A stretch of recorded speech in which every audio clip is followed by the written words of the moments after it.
복 있는 사람이라는 제목으로 우리 말씀을 묵상하도록 하겠습니다.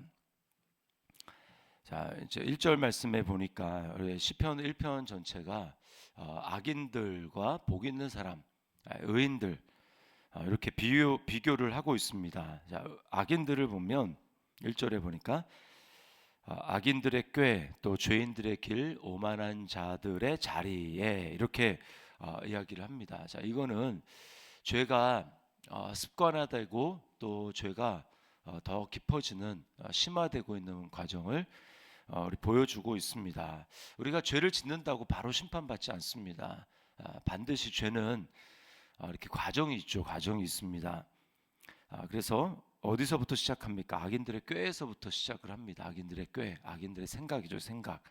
그리고 그 생각을 우리가 붙들고 이제 살다 보면 어느 순간에 실행에 옮기는 죄의 길에 들어서게 됩니다.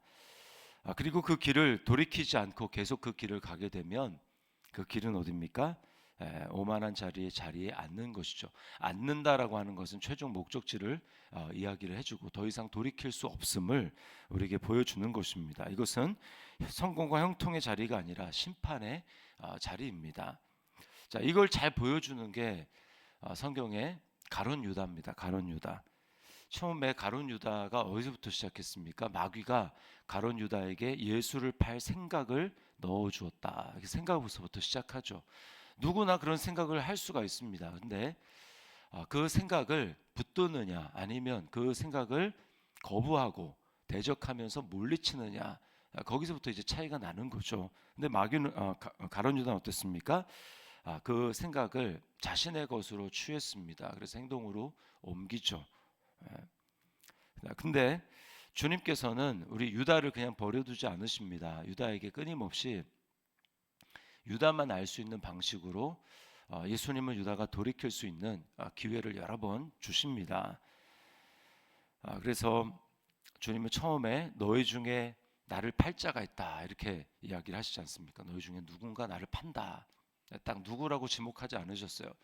그러니까 제자들이 어떻게 합니까? 다 걱정하면서 복음서마다 좀 다르게 기록되어 있긴 하지만 돌아가면서 한 사람씩 묻습니다. 납니까? 납니까? 자, 그러면 다른 제자들은 모른다 할지라도 유다는 알죠. 자기한테 왔을 때 뻔뻔하게 이제 얘기하지 않습니까? 뻔뻔하게. 그리고 또 이제 나와 함께 그릇에 손을 넣는 자가 그 사람이다. 유다가 알죠. 또 뭐라고 합니까? 속히 가서 너가 할 일을 해라. 너의 할 일을 해라. 이렇게 말씀을 하죠. 이게 다 유다에게 찔림으로 아마 다가왔을 것입니다. 그러면 유다가 회개할 수 있었습니다. 그런데 유다는 회개하지 않는 거죠. 자기는 아는데, 다른 사람 모르지만 자기는 아는데 끝까지 회개하지 않습니다. 결국은 심판의 길로 가는 거죠. 유다의 욕심과 완악함이 회개의 기회를 다 날려버리고 이제 그를 심판에 합당한 자로 그렇게 만드는 것입니다. 그래서 야고보서 1장 15절 말씀에 보면 욕심이 잉태한즉 죄를 낳고 죄가 장성한즉 사망을 낳느니라. 그러니까 바로 사망이 아닙니다. 바로 심판이 아니고 처음에 욕심으로부터 시작하고 생각, 악인의 꾀로부터 시작하고 그 다음에 죄인의 길에 들어서는 것이며 그것을 끝내 회개하고 돌이키지 않으면 오만한 자리에 앉아서 심판을 당하는 것입니다. 그래서 우리가 뭐가 진짜 은혜냐? 깨닫고 돌이키는, 회개할 수 있는 게 진짜 은혜입니다. 은혜. 우리는 회개는 뭐 언제든지 할 수 있지 않느냐라고 생각하는데 그렇지가 않습니다. 회개할 수 있다라고 하는 거는 하나님의 은혜가 계속 아직도 나를 붙들고 있고 주장하고 있고 지배하고 있다라는 반증입니다. 그런데 그 은혜를 우리가 가볍게 여기고 뭐 언제든지 내가 회개할 수 있으니까라고 하면서 그 은혜를 가볍게 여기고 계속해서 하나님이 주시는 은혜를 육체의 기회로 삼고 또 범죄의 기회로 삼고 계속 그 길로 가게 되면 결국 나중에는 회개할 생각이 들지 않습니다. 이게 진짜 무서운 거예요. 무서운 것입니다. 마귀는 계속해서 생각으로 나를 공격하게 그렇게 됩니다. 죄를 짓고 또 짓고 또 짓고 또 짓고 그렇게 하면 마귀는 계속해서 내 안에 합법적으로 활동할 수 있도록 내가 마음을 내어주는 것이고, 그렇게 되면 우리는 하나님 앞에 나아갈 담력을 잃어버리게 됩니다. 그러므로 우리가 기억해야 될 사실은 하나님이 나에게 은혜를 주실 때 내가 더 큰 은혜를 사모하면서 주님께 더욱더 가까이 나아갈 수 있는 기회로 삼아야 되는 것이지, 그것이 자유하기 때문에 죄를 짓는 기회로 삼는다라고 하는 것은 우리가 하나님의 은혜를 잘못 이용하는 것입니다. 자, 4절에 보니까 그래서 악인들은 뭐라고 합니까? 바람에 나는 겨와 같다. 중심이 없는 겁니다. 너무 가벼운 거예요. 5절에 악인들은 심판을 견디지 못하며 의인들의 모임에 들지 못하리로다. 6절에 악인들의 길은 망하리로다. 자, 이 길은 망하는 길입니다. 말씀이 없이 육신의 정욕대로 행하는 삶은 대단히 화려해 보이고 있어 보이지만 속이 텅 빈 깡통과 같습니다. 그래서 소리는 요란하지만 하나님께는 아무것도 아닙니다. 그래서 우리 마지막 날에 하나님 앞에 고린도전서 3장에 보면 불로 공력을 시험한다고 그렇게 되어 있습니다. 불로 공력을 시험한다. 그래서 다 태워보는 거죠. 그때 우리가 하나님 앞에 육신의 욕심대로 정욕대로 산 삶은 다 불타는 겁니다. 그거는 그냥 기억이 되지 않습니다. 하나님 앞에. 근데 우리가 주님 앞에 믿음으로 또 인내하면서 하나님 말씀을 붙들고 그렇게 살았던 삶에 대해서는 그것이 남는 거죠. 자, 우리는 그러한 삶을 살아야 됩니다. 그것이 오늘 시편 말씀에 보면 이제 복 있는 삶이다 이렇게 이야기를 합니다. 복 있는 삶. 자, 그럼 복 있는 삶은 뭐가 다른가? 자, 악인들은 이 꾀에서부터 출발하죠. 꾀. 하나님 말씀이 아닌 자기 꾀입니다. 자기 꾀. 그리고 마귀가 넣어주는 생각, 이런 생각으로 또 세상 사람들이 다 가는 그러한 이 세대의 풍조죠. 이 세대의 풍조. 그러나 복 있는 사람은 어떻게 합니까? 2절에 보니까 여호와의 율법을 즐거워하여 그의 율법을 주야로 묵상한다 이렇게 이야기를 합니다. 자, 여기서 묵상한다라고 하는 말은 읊조린다라는 거예요. 중얼중얼 읊조린다. 우리가 언제 읊조립니까? 시험을 앞두고 막 뭔가를 중요한 걸 외워야 될 때 막 이렇게 중얼중얼하면서 외우죠. 배우들이 이제 대사가 많은 중요한 역할을 맡은 배우들은 그 이제 대사를 다 외워야 되지 않습니까? 외우는 거 있고 그 위에 이제 뭐 애드립을 하든지 하는 거예요. 다 외우는 겁니다. 그때 대본을 가지고 계속해서 내가 실제 그 상황이 되었다고 생각하고 상황을 가정하고 이 대사를 실제로 읊어보는 겁니다. 자기가 혼자 있을 때 그걸 계속 중얼중얼하면서 하는 거예요. 자, 여기서 이제 복 있는 사람이 여호와의 율법을 즐거워해서 묵상한다라고 하는 이 말은 하나님의 말씀을 계속 입으로 되뇌이면서 선언하고 선포한다라는 것을 이야기를 합니다. 여기 중요한 것은 즐거워한다라고 하는 거예요. 즐거워하는 거. 억지로 하는 것이 아닌 겁니다. 즐거워해서 그 일을 기꺼이 하는 거예요. 자, 여러분 우리가 말씀은 하나님이라고 하잖아요. 특별히 요한복음 1장에 말씀은 이제 예수님이 말씀이 되신 건데 육신이 되신 건데 그렇기 때문에 이 율법을 사랑한다. 그것은 하나님 말씀을 사랑한다라고 하는 거고 우리가 하나님 사랑을 어떻게 증명합니까? 하나님 사랑은요.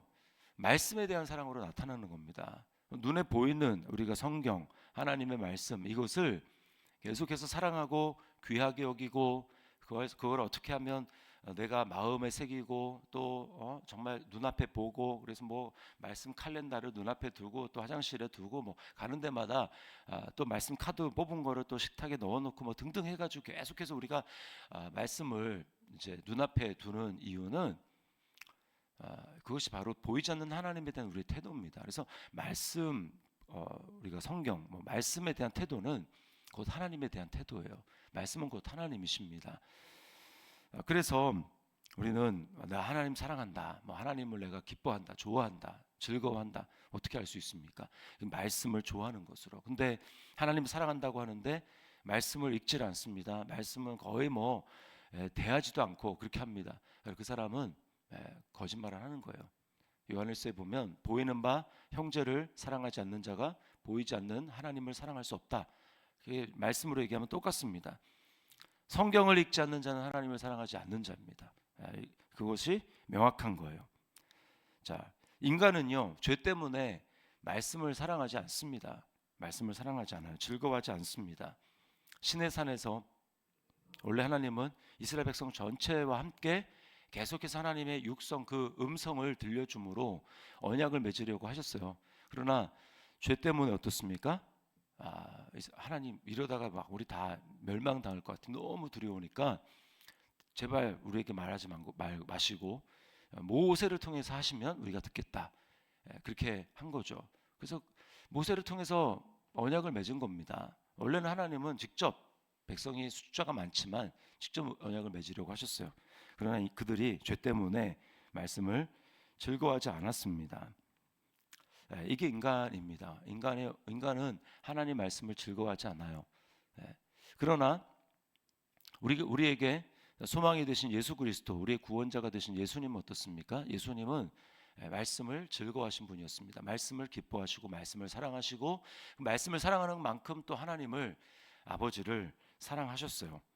그래서 예수님은 계속해서 말씀을 읊조리셨습니다. 그게 나타난 게 그 광야에서 시험 받을 때 나타난 거죠. 그리고 또 세례를 받을 때 이렇게 하는 것이 하나님의 의를 이루는 길이다. 예수님은 말씀을 계속해서 읽고 묵상하시고 하심으로 말미암아 성경에 기록된 하나님의 말씀이 나를 향한 것이다라고 하고 그것이 이루어져야 된다고 예수님은 늘 모든 말, 모든 행동에 항상 하나님 말씀을 앞두었습니다. 그래서 말씀을 어길 수 있는 상황에 대해서 주님은 뭐라고 자주 말씀하시냐면 내가 만약에 이렇게 한다면 나에게 대해서 이렇게 되리라고 기록된 그 말씀에 어떻게 응하겠느냐. 말씀을 응하는 삶을 사셨습니다. 주님은. 그러니까 주님은 애들립을 한 게 아니라 항상 하나님의 기록된 말씀이 자신에게 이루어지도록 그 말씀을 기억하고 그 말씀을 읊조리고 선언하고 그래서 결국 십자가를 지실 때 십자가 위에서 우리가 한편으로는 그냥 어떻게 하면 나를 버리셨습니까? 라고 얘기를 하지만 그거를 다른 관점에서 보면 주님은 십자가 위에서 그 고통의 자리에서도 시편 22편의 말씀 그것이 메시아 고난에 관한 것이거든요. 그 시편 22편의 말씀을 주님은 입으로 읊조리고 계셨던 거죠. 주님의 삶은 처음부터까지 말씀을 앞세운 사랑이었습니다. 자, 그리고 그 말씀이신 그리스도께서 이제는 우리는 어떤 삶입니까? 주님과 함께 연합되어서 내가 말씀을 좋아하지 않고 말씀을 거역하던 불순종의 삶에 대해서는 죄의 종이었던 삶에 대해서는 죽고 이제 예수와 연합해서 내 안에 말씀이 성육신하신 그분이 내 안에 사시고 또 진리의 영이신 성령께서 나를 이끌어 주셔서 이제 우리는 어떻습니까? 이제 이전과 다른 말씀을 좋아하고 말씀을 사랑하고 그리고 말씀에 순종하기를 기꺼워하는 자원하는 그런 마음을 가진 존재가 되는 것이죠. 그래서 이제 다음 주부터 리딩 지저스를 우리가 하는 이유도 그것입니다. 예수님이 가신 마지막 아담으로 보여주신 주님이 가신 그 길을 우리도 똑같이 따라가면서 내 삶 가운데 말씀대로 말해지지 않는 말씀대로 행해지지 않는 그런 삶의 영역은 무엇인가라고 하면서 내 삶의 모든 영역이 다 예수로 물드는 그러한 우리가 한 해가 되기를 바라는 것이죠. 그래서 예수가 내 안에 들어오신 이유는 이제 그것이 끝이 아니고 그 구원이 끝났다 이게 아니고 이제는 내 삶에 하나님의 말씀을 이제 예수님처럼 하나하나 말씀의 통치를 받지 않는 영역에 말씀 한 절 한 절 이것을 우리가 묵상하고 또 선포함으로 말미암아 예수님은 그렇게 됐는데 나는 아직 안 된 그 영역을 주님 앞에 가는 그날까지 최대한 우리가 넓히는 겁니다. 넓히는 거예요. 가족 안에서 또 내가 사람과의 상대에서 말을 할 때 또 교회 안에 섬길 때 나의 모든 모습이 이제는 예수님으로 또 하나님의 말씀으로 점점 바뀌어가는 그런 삶을 우리가 살기를 꿈꾸는 것입니다. 자, 이렇게 살 때 어떤가? 3절 말씀에 보면 그는 시냇가에 심은 나무가 철을 따라 열매를 맺으며 그 잎사귀가 마르지 아니함 같으니 그가 하는 모든 일이 다 형통하리로다 이렇게 말을 합니다. 형통의 삶은요 철저히 말씀을 즐거워하고 그 말씀대로 순종하면서 즐거워하면서 순종하면서 묵상하면서 사는 삶이냐 거기에 달려 있습니다. 그 사람은 분명히 사람들은 요즘에는 이래 요즘에는 정말 못 살겠어라고 하면서 다 세상 사람들이 하는 말대로 그냥 따라가는 삶이 아니라 요즘이 힘들지. 그러나 제가 송보영 신님한테 말씀을 드렸지만 그러나 내게는 하나님 말씀이 있어. 하나님 말씀은 나에게 다른 것을 말씀하셔라고 하면서 그 말씀이 말하는 대로 이야기를 하고 행함으로 말미암아 그 삶 속에는 다른 사람들과 다른 삶의 열매가 맺히는 것입니다. 왜요? 말씀을 따라가는 삶이기 때문에 그렇습니다. 오늘 이 말씀을 기억하면서 2026년 올 한 해가 하나님 앞에서 정말 내가 복 있는 삶, 우리는 예수 안에서 이미 그리스도 안에서 모든 하늘에 속한 신령한 복을 이미 받은 사람들입니다. 그러므로 나의 신분과 정체성을 기억하면서 하나님의 말씀대로 행함으로 묵상함으로 정말 복 있는 삶임을 삶의 모든 영역에서 입증하며 살아가는 우리 저와 여러분의 삶이 될 수 있기를 주님의 이름으로 축원합니다.